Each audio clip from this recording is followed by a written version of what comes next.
we go, we found the perfect place to pitch.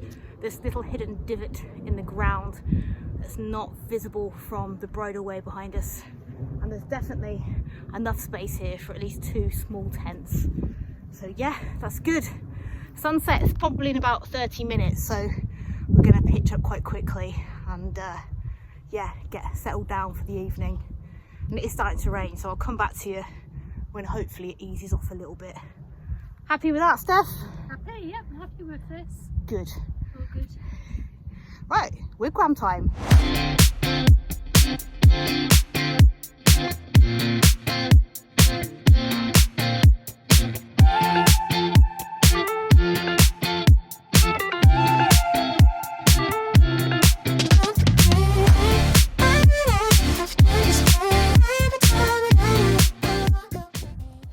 Tonight I've chosen the Nightcap trekking pole tent, and Steph is in her 3FUL Langsham 1 trekking pole tent.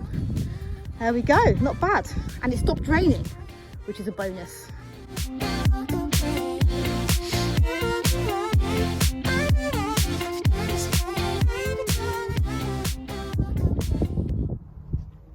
All set up now. I'm using the Xped sleeping pad. It has now a rating of 6, which will be perfect for the cold weather we're expecting tomorrow morning. And I've also got my 4-season down sleeping bag. My cook stove is going to be Trangia. Got my fuel in one of these little bottles, which is quite handy. I decided to Trangia because I thought if I bring a gas canister, it might struggle to ignite in the morning. It's a bit early yet, it's only about 5 o'clock, but later on I've got myself an Adventure Food chicken curry. I've never had one of these ones before. I don't think. It was a toss-up between this one and the spaghetti carbonara, and I love my carbonaras, but I thought I'd try this for a change. It's just one of those ones that you boil up some water, pour it inside, leave it for 10 minutes or however long it says, 8 minutes, sorry, and then it's ready to go once it's been rehydrated. So that's that. Steph's all getting comfy in there. I've got my base layers on. I've got some merino base layers. These were bought with some money that I got for Christmas. They're Peter Storm ones. They're 50% merino and 50% polyester. I couldn't afford the 100% ones. They were really pricey, but I've got a top on and leggings as well. Then I've just got a normal sort of breathable top and this fleece. I've got my down jacket with me, my 4-class down jacket, and also some extra layers as well. But right now I'm not feeling the cold. I feel quite comfortable, and where we are, we're sort of out of the wind. Mind you, in saying that, the tent is flapping away a little bit. So yeah, I think it's time to get a coffee on or a cup of tea. Yeah. Oh, it feels good to be back out camping again. We did a camp at the end of December at a bushcraft site in Leicestershire, and that was really good fun. And because it was a permission camp, we had an open fire, which was really nice. Obviously we can't do that here because it's not really an appropriate setup for that. There is a scar on the land where someone's had a fire. Disclaimer, that wasn't us. That was here when we got here, somebody else. But I wouldn't have an open fire unless it was an appropriate location. This is definitely not. And it's the first time I've camped in the Chilterns. So yeah, that's another tick in the box, isn't it?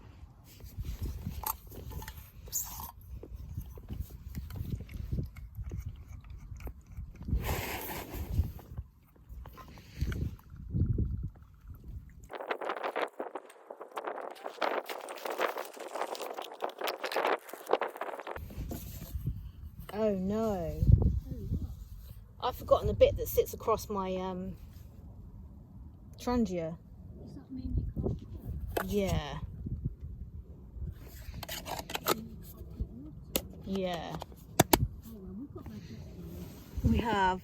I've made an error, and there's something very, very important that I've left at home, and there's absolutely nothing I can do about it. So if I want to have a hot drink or make my meal for later, I need to get my Trangia going with a liquid fuel. And a little contraption that fits on the top to put my pot on, I've left at home with my stick stove. That's where I had it last. And I've looked everywhere and I definitely don't have it.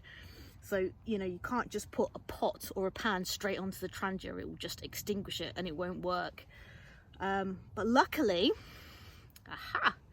I have some tent pegs, titanium tent pegs that will withstand the heat.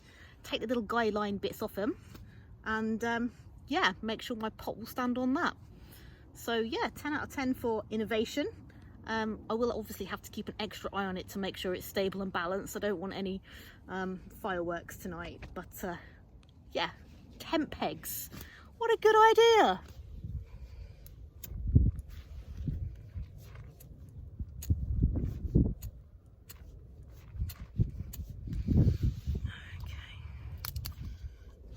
Difficult.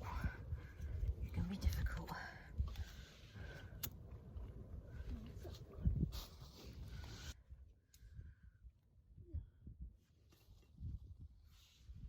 I really need to invest in some proper, like, blinded by the lights. Right, so 10 million years later, the Trangia has actually produced some boiling water. I'm having a decaf coffee because, you know, it's got to that time of the day where decaf is a sensible option. Just a sachet, nothing particularly fancy, with some powdered milk. My Sea to Summit mug is serving well. Oh no, don't you hate it when like powdered milk just clumps? Oh, hopefully it will dissolve. It doesn't look particularly appealing, but you know what, I'm not complaining. Now, ooh. Oh no, I mean this is brand new powdered milk. I only bought it a few weeks ago. Look at that. It's lumpy, grumpy. Right, so let's get our chicken curry adventure foods. Ooh, there we go. Where do we fill this one up to? So we want to fill it up. Okay. Open pouch. Take the little oxygen absorber out, add water to the line, stir well to the line. Oh, there's the line. There's a line in there. There you go. Make sure you open it out a little bit. Let's not spill this on me. Ooh, got a blade of grass in there for extra protein. Oh, look at that. I just got that right. Enough for a coffee and enough for my dinner. I'm really impressed with that peg stove holder. So let's seal that up and give that a chance to rehydrate. Hopefully I haven't put too much water in there, but I have filled it to the line. Let's give it a zhuzh. Oh, that's lovely and warm on my hands. And that should take 8 minutes. So we'll come back to that. Oh, that is lovely. Do you know what? I might even put that. This could go horribly wrong. This could go horribly wrong. I'm using my meal. Yeah, make sure it's sealed up. Oh, it's burning my tummy. Oh, that's nice. Right, I'll come back in 8 minutes. This cost me £6.50 from Black's Outdoors in Northamptonshire. Or Ultimate Outdoors, but it's owned by Black's. And I do wonder, you know, if I was just to buy a hydrated snack from a regular supermarket, is there going to be a huge amount of difference? Yeah. But it does have 600 calories, and if I was, you know, doing a really big walk, I would be grateful for that calorie intake. It looks like I've got the water ratio right, and it does smell quite nice. I'm going to try and do you the obligatory shot. Can't see in there, can you? Can you see in there? Ooh, no. Oh, yep. Oh, look, there it is. Do you know how awkward it is trying to do this? It looks a bit like baby food.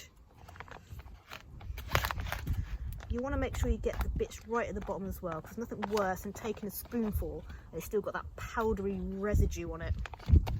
Or the vegetables are still crunchy. The only issue is with these titanium spoons is they have a really small head, so you can't get a huge amount of food on them.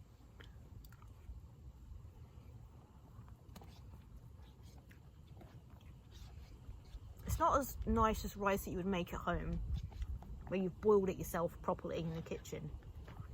But it's okay. It's convenient camp food, isn't it? Maybe I'll try and be a bit more adventurous and cook some proper food, but sometimes you just want simple, don't you?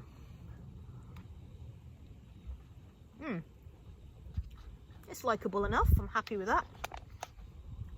I do think some of these meals are a bit pricey though. What's your favourite camping meal? Let me know in the description bit below, in the comments below, sorry. What do you like to cook, or what ready meals are your go-to for when you're doing a camp? Wild camping, campsite camping, whatever. Let me know.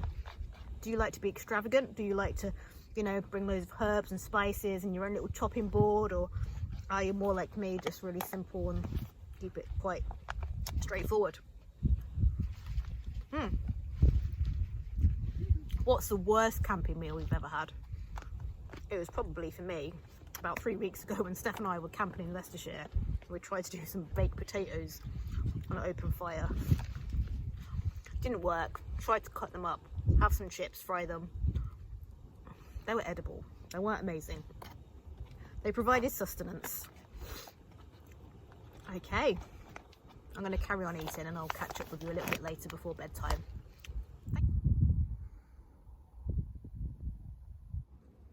That's me done for the night, fed, watered, went for a little wander about, stretched the legs, admired the lovely view over the North Chilterns, and now I'm back in my sleeping bag, getting snuggled down into my pit.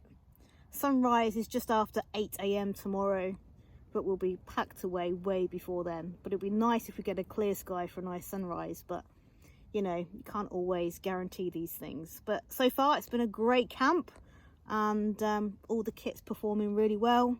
Didn't manage to finish my chicken curry, way too much food for me. If I wake up in the night, at least I've got some snacks there.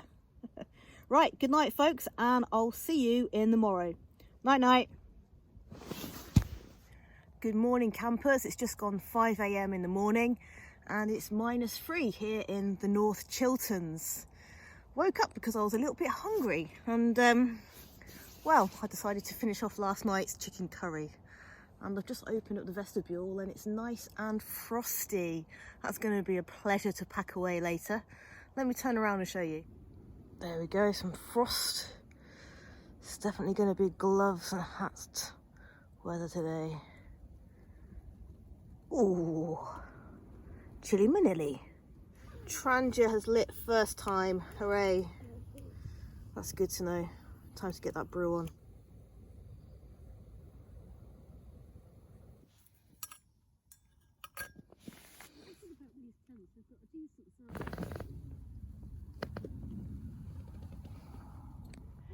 It's coming up to 6:45 in the morning, and I've had a nice hot coffee to warm the cockles, and I've just had a quick change of clothing, and I've swapped my North Face fleece for my down puffer jacket. It's not going to get above sort of 1 degree Celsius today, so I want this thicker layer on. What I did was, when I was just waking up, I took this out of my backpack and shoved it inside my sleeping bag so it would warm up to my body temperature before putting it on, and yeah, it's worked really well. I managed to get a comb through my hair. I don't know if you've got long hair, but trying to comb your hair after a night camping is probably one of the biggest challenges for me personally, but I got there in the end. And now I'm just going to slowly start putting stuff away. I mean, we've still got over an hour until sunrise, 4 minutes past 8. Decided I'm going to have breakfast a little bit later, maybe when we're doing our walk, because I had my curry about an hour ago, the leftovers of it. Yeah, the bit that I don't like so much, the packing away at the end, but it's got to be done. It looks like a goose massacre has happened in here. There's just bits of down everywhere. Oh, never mind. Never mind. Look at that lovely glow. I'm feeling optimistic we could get sunrise. The ground is solid. I prefer this to when it's milder and muddier. Are you ready to stick your head out yet, Steph? No. Well, I'm sort of fucking up. Do one. Stick your head out. Say good morning. Morning. YouTube wants to say hello. Hello, YouTube. Hey! I'm going to go and brush my teeth now.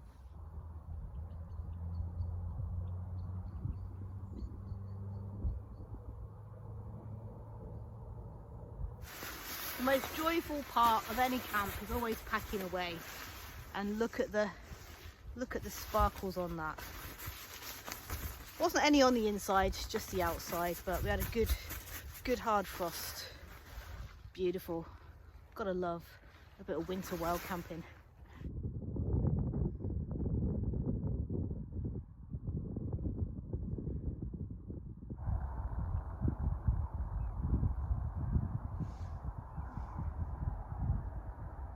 Myself and Steph are all packed up now. We've checked the area.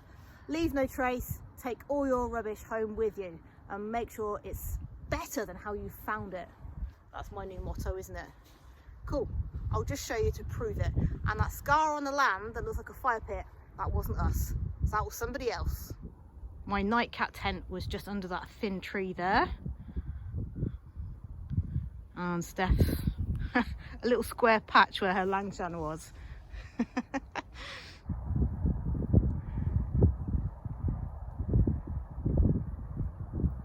Thank you so much for joining me and my friend Steph on another micro adventure, this time in the North Chilterns, and we've loved it. We had a really good successful wild camp and a really lovely walk around Ivanhoe Beacon, Pitstone Hill and some of the Ashridge estate owned by the National Trust. If you've liked the content, please do think about giving it a thumbs up. Hit that subscribe button if you want to, and if you have any questions about what we've done or the equipment that I've been using, put your questions in the comments below and I'll get back to you as soon as I can. Until next time, look after yourselves, go well, rock up and ramble.